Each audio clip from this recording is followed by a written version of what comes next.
అందరికీ జై గురుదత్త. ఇవాళ ఆదివారం, పుష్యమి నక్షత్రం.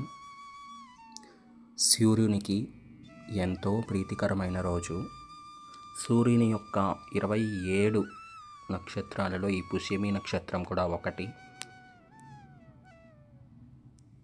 ఈ పుష్యమి నక్షత్రం ఇవాళ మధ్యాహ్నం 3:11 నుంచి రేపు తెల్లవారుజామున వరకు ఉంది.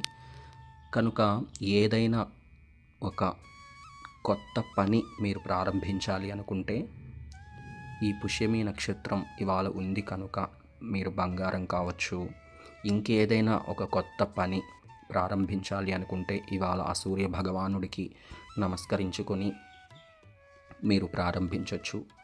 అలానే గురువు దీనికి అధిదేవత కాబట్టి గురువుని స్మరించడం వల్ల ఇవాళ అంతా శుభం జరుగుతుంది అని మనస్ఫూర్తిగా చెప్తున్నాను.